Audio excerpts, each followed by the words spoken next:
Hello students, good morning. I am Mrs. Tanya here. I'm going to start the Act 2 Scene 7, and this is the continuation of Act 2 Scene 1 where Prince of Morocco comes to choose the right casket. In Act 2 Scene 1 you have seen that Prince of Morocco, he was telling about his bravery, his boldness, his all the thing, and he was not shy that he is black. Even he was comparing all the things with the others. Now here you will see that Portia take him to the casket room, and then what he chooses. Portia says, "Go draw aside the curtains and discover the several caskets to this noble prince." She tells her servant, "Open that curtain and show him the casket room." To Morocco, "Now make your choice." She says to Morocco, "Now choose whatever." Morocco, "The first of gold who this inscription bears, who chooses me shall gain what many men desire." Now, first of all, he moved to the three caskets were there: gold, silver, and lead. So, first he moved to the gold casket. He said, "Oh, what is written there? Who chooses me shall gain what many men desire." It was an inscription written, "Whoever will choose me will get what is the desire of many men." The second silver which this promises carries, "Who chooses me shall get as much as he deserves." And the silver casket had a promise, "Whoever will choose me will get as much as he deserves." The third, dull lead. He called the lead casket as dull. He said, "With warning all as blunt, who chooses me must give and hazard all he had." The lead casket, what it was written, "Whoever will choose me will give and hazard." We will give and risk whatever he is having. How shall I know if I do choose the right? Now Morocco was totally confused. He's saying, "How will I know that which casket is right and which I had to choose?" Portia, "The one of them contains my picture, prince." Portia says, "In one casket my portrait is there, and if you choose it, I will be yours." Morocco, "Some god direct my judgment, let me see, I will survey the inscription back again." Prince of Morocco saying, "Oh God, help me to choose the right casket." And I said, "Now I will inspect at the inspection once again in reverse order." What says the leaden casket? Now first he moved from front to back, gold, silver, lead. Now he is moving from lead, silver and gold. He says, "I will inspect at the inscription once again in reverse order. Who chooses me must give and hazard all he had." Now, what was written on the lead casket? "Whoever will choose me must give and risk all what he is having." Must give for what? He's saying must give and get what in return? He's saying what to risk for the lead casket? What I'm going to get in return? For lead, hazard for lead? This casket threatens. He said, "Men that hazard all do it hope of fair advantage." He said, "This casket is very threatening, and men who risk everything do so in hope of great reward." And people, the men who risk everything, they think they are going to get great reward, means advantage. "A golden mind stoops not to show off dross," we say, "but the noble mind never stops low, never stoops low to worthless things." He said, "My mind is noble, and I will never stop myself to these worthless things. I will then nor give nor hazard aught for lead." He says, "So I am not going to give anything, nor going to risk anything for this dull lead." What says the silver with her virgin hue?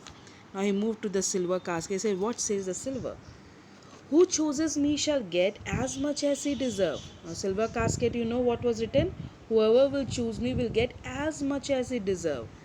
As much as he deserves, pause there. Now, what happened? Prince of Morocco paused because he was a little bit confused. What is as much as it deserves? "And weigh thy value with an even hand, if thou beest rated by thy estimation." He says, he just hold on and said, "And I am going to judge your worth with an impartial view. And if you are judged by your own standard, your merits may be very high.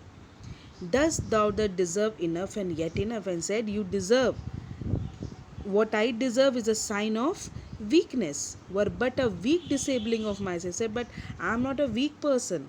Only the person who is weak would bring discredit. So I am not weak and I does not deserve anything. That's as much as I deserve." Why? That's the lady. He said, "What I deserve, which may work against my chances of winning the lady, because I am already a deserving person.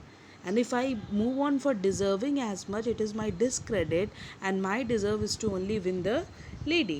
I do in birth deserve." I said, "I am not deserving, I do in birth deserve." Means from time I was born, I deserve this lady because of my royal birth, in graces and in qualities of breeding. But more than these, in love I do this. I said, more than anything, I deserve her because I love her. I have love for her. What if I strayed no further but choose here? He said, what if I stop and choose the silver casket? So, first mind his thought came to choose the silver casket. Let's see once more this saying graved in gold. Say, okay, let us move on. He moved to golden casket. Who chooses me shall gain what many men desire. I said, oh, it is written here. Who will choose me will get what many men desire. Why, that's the lady. All the world desire her. He said, oh, all the world, all the men of the world desire only whom?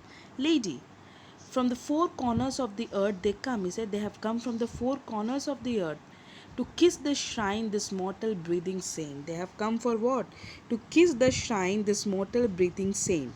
The Hercynian desert and the vasty wilds of wide Arabia are as through fairs now. Now see, this line is missing in my this video. If you have opened your book, you will understand the after this two lines are more.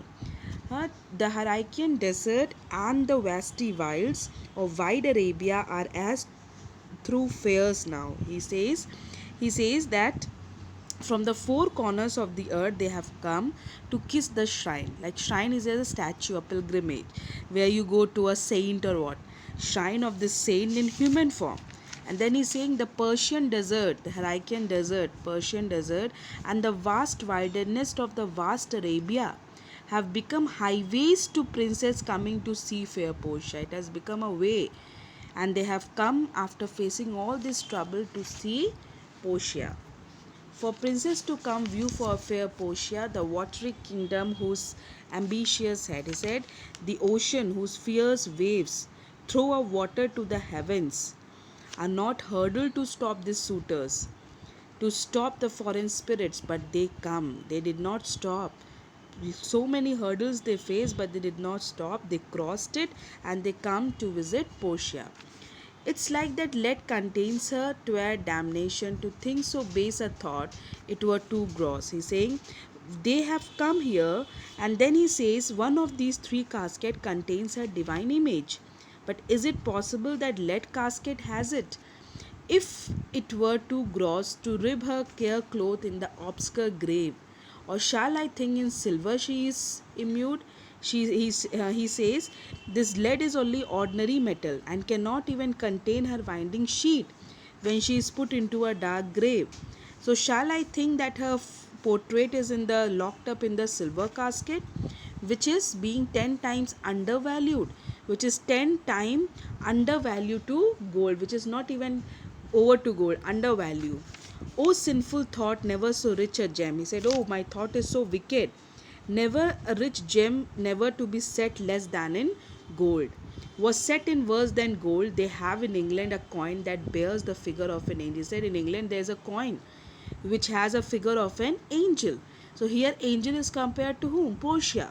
So Portia is an angel and she is only worth to be in the golden casket. Then he says, stamp in gold, but that's insculpted upon. But here an angel in a golden bed. He said, here is an angel, and definitely she is in the golden casket.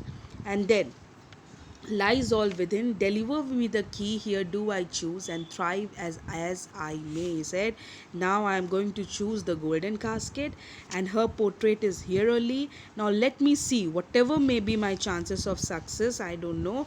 Now give me the key. Now Portia offers the key to Prince of Morocco and says, take it, Prince, and if my form lies there, then I am yours. She says, if my portrait lies there, then I am going to become yours. I will be completely yours. So I hope it is clear to you. Thank you.